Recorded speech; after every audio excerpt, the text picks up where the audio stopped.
me being the person I am, I just want to have a natural conversation with you.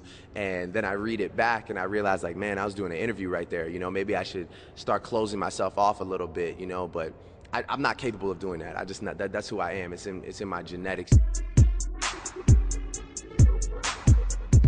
I'm not the guy that'll ever be able to make like surface music, you know, with no substance. I think all my projects, hopefully I'm working through some form of emotion, because I think that's what music is about. It's about connecting and people being able to relate. Right side, let me see your hands, right side, right side. In 5 years, I'd like people to view Take Care at that point as another point of consistency, man. Another over delivery on something that people thought I was gonna drop the ball on. You know, I think every time I say I'm about to do something, people are waiting for me to fumble. That's probably one of the biggest motivations behind a lot of my raps, is the amount of people that want me to fall or whatever. I think that should be the motivation for most rappers, you know. The further you climb towards the top, the more hands you have on your pant leg dragging you to the bottom. They just start tugging at you, but, you know, I wear really strong pants, man.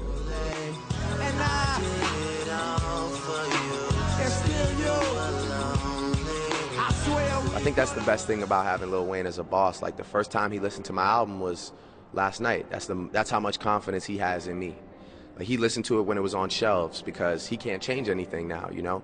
Drake isn't just me, you know? Drake is really me and 40, you know? We are Drake. We're almost like a group, I'd say. Like, I'll say to him, oh man, you know, I was up last night listening to so-and-so, and just the feeling that I got from that, I want to create that feeling. The conversation usually leads to 40 making a beat or making a bed, you know, a sort of basic track, and then, you know, I usually write the song right there.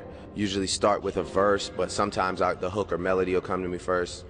And then we just start building and building. I know this ain't your first, but it's better than your last. You must have done this before, this can't be your first time. What really inspired me for this project actually was Jamie's Gil Scott remix album.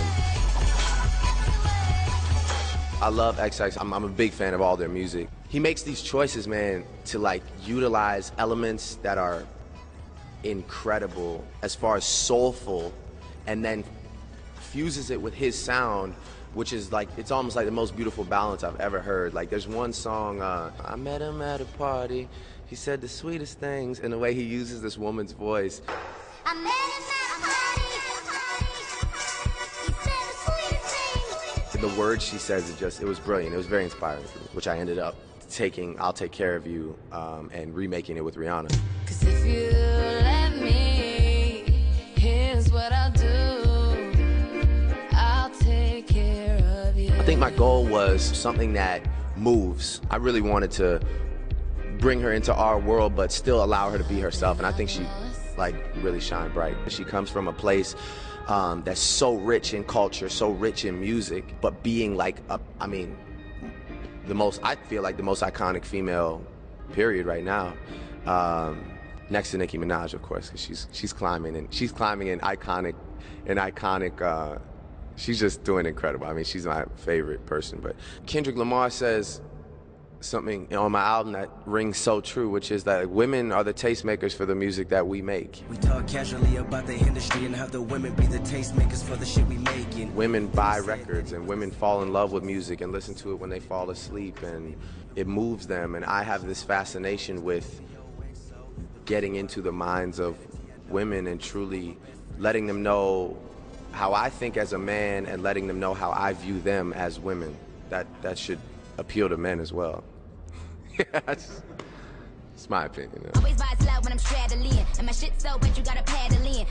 I think Nicki picks the records that she gets on very carefully and utilizes each and every opportunity, as does Lil Wayne. But I think that's the theme amongst that sort of trifecta, is like consistency. And I've seen artists fall because their verses, the quality of their music starts to fall, you know, and I think that our sounds aren't that refreshing 15 years from now or 10 years from now, and then we know when to either evolve, change, or just stop. You're no longer involved, that person has it all, and you just stuck standing there, but I said say something.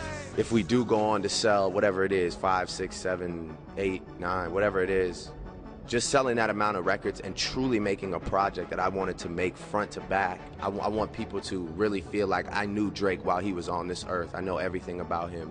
There were no secrets. There was nothing that he hid, no feelings that he concealed. I guess in 5 years, hopefully I have, you know, a couple more projects out that surpass Take Care, but I would like for them to say, I remember that moment when I wasn't sure what was gonna happen, and Drake delivered an album that, you know, served a purpose in my life. That's all I really asked for. Continuing forward with that mindset, I just wonder where it'll take me. I use Google like I use a toothbrush. That's like part of my life, for real.